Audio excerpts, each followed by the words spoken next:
बेशुमार दौलत, luxury lifestyle, महंगे शौक और फॉरेन में बच्चों की पढ़ाई।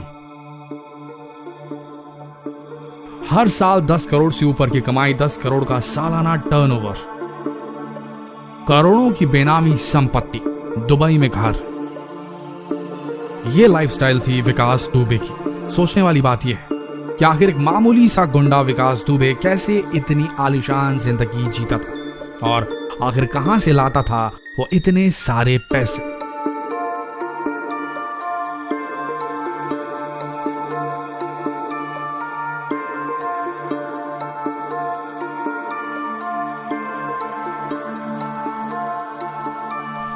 कहा जाता है कि विकास दुबे की जिंदगी किसी फिल्मी सितारे से कम नहीं थी। एक समय था जब यूपी में विकास दुबे की तूती बोलती थी। इसने अपने गलत कामों की वजह से बहुत ही कम समय में पैसा और पावर दोनों ही कमा लिया था और कारण था राजनीति, रंगदारी और दहशत। कहा जाता है कि इस गैंगस्टर के तार कई राजनीतिक पार्टियों से जुड़े हुए थे, लेकिन कई क्रिमिनल केसेस होने के कारण ये एक वांटेड क्रिमिनल बन चुका था और आखिर में इसका एनकाउंटर कर दिया गया।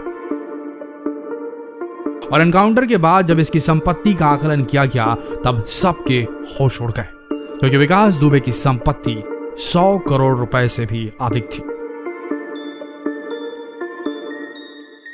अब जाहिर है इसने ये पैसे मेहनत करके तो नहीं कमाए होंगे।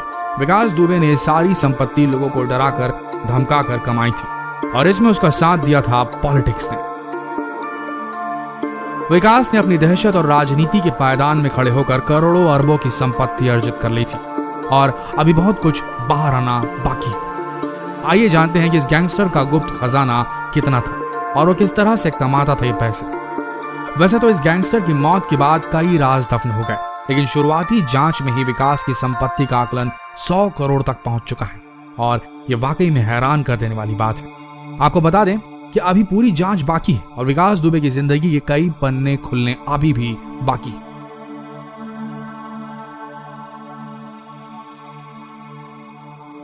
शुरुआती जांच में यह पता चला है कि विकास पिछले 3 सालों में 14 बार विदेश गया था। साथ ही लखनऊ और कानपुर में इसके कई फ्लैट्स और घर हैं जिनकी कीमत करोड़ों में है। इतना ही नहीं, विकास के दुबई में भी कई फ्लैट्स और घर मौजूद हैं और एक अनुमान के अनुसार विदेशों में बने इसके फ्लैट्स और घर की कीमत 30 करोड़ से भी ज्यादा है।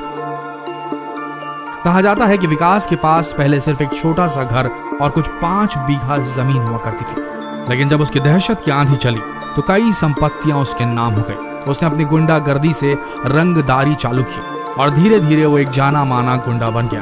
और जब उसकी गुंडागर्दी में राजनीति का नमक पड़ा तब उसकी ताकत कई गुना बढ़ गई और उसने फिर तेजी से अपनी दहशत फैलाना शुरू कर दिया।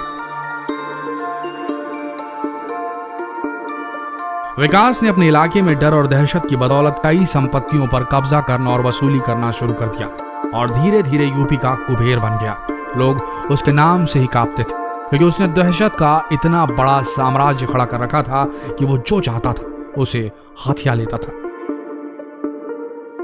एनकाउंटर से पहले उसने लखनऊ में हाल ही में 20 करोड़ का घर खरीदा था और इसके अलावा कानपुर के ब्रह्मनगर में विकास के 6 मकान और हैं। उसी तरह कानपुर के आर्यनगर में भी विकास के कई फ्लैट्स हैं जिनकी कीमत आसमान छूती है। उसकी संपत्ति की लिस्ट यहीं खत्म नहीं होती। कानपुर के पनकीनगर में विकास के पास 28 करोड़ की एक कोठी भी मौजूद है और शुरुआती जांच में पता चला है कि विकास के पास कुल 11 घर और कई फ्लैट्स हैं जो पॉश इलाकों में मौजूद हैं जिनकी कीमत करोड़ों में है।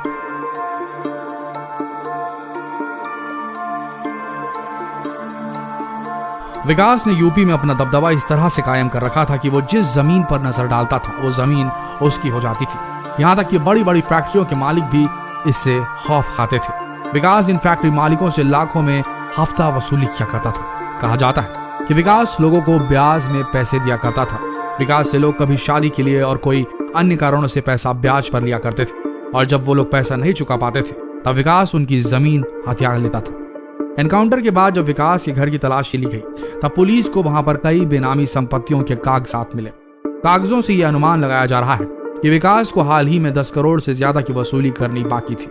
विकास हर संपत्ति को हथिया लेता था और यहां तक कि जो प्रॉपर्टी विवादित होती थी वो उन्हें भी कब्जे में लेकर उनसे पैसे कमाया करता था। कहा जाता है कि इन विवादित संपत्तियों से वो हर महीने 25 से 30 लाख तक की कमाई कर लिया करता था। विकास ने यूपी में इस कदर दहशत फैला रखी थी कि बड़े से बड़ा पावरफुल आदमी भी उसके सामने सर झुकाता था। कहा जाता है कि विकास के गुर्गे यूपी में करीब 400 फैक्ट्रियों से रंगदारी टैक्स वसूलते थे और एक अनुमान के अनुसार विकास हर महीने इन फैक्ट्रियों से 70 से 80 लाख रुपए कमाता था और इस तरह से इसकी सालाना कमाई 8 करोड़ से ऊपर थी। इतना ही नहीं, जो विकास के चहेते होते थे वो उन्हें इन फैक्ट्रियों में नौकरी पर भी लगाता था। विकास ने अपने नाम के अनुसार गुंडागर्दी में खूब विकास किया था और उसके इस विकास से उसने बहुत पैसा और पावर कमा लिया था। आपको बता दें कि अभी विकास की बहुत सी बेनामी संपत्ति बाहर आने वाली है, क्योंकि अभी सिर्फ इसकी शुरुआती जांच हुई है। अब सवाल ये उठता है कि गांव में रहने वाला शख्स जिसका बिजनेस नाम मात्र है, जिसका मेन बिजनेस दबंगई है, और उसने जब इतनी दौलत बना डाली तो उस पर इनकम टैक्स डिपार्टमेंट की नजर क्यों नहीं गई? आपका क्या मानना है? जब ऐसे अपराध पकड़े जाते हैं तो सजा क्या सिर्फ अपराधी को मिलनी चाहिए? उस अपराध पर अंकुश लगाने वाले सरकारी महकमों का क्या, जो अपनी कन्वीनियंस के हिसाब से आंखें बंद कर लिया करते हैं? क्या वसूली इन करप्ट महकमों से नहीं की जानी चाहिए? बात अकाउंटेबिलिटी की है। भारत देश में अगर किसी चीज की भारी कमी है तो ना भोजन की कमी है, ना ही पैसे की कमी है तो सिर्फ अकाउंटेबिलिटी की। जिम्मेदारी लेने की हिम्मत किसी में नहीं है। सब मुंह छुपाते, लांछन लगाते ही पकड़े जाते हैं। इन्हीं लोगों की वजह से ये देश बार बार हारता है। संवाद को आगे बढ़ाएं, कमेंट्स में अपनी प्रतिक्रिया लिखिए।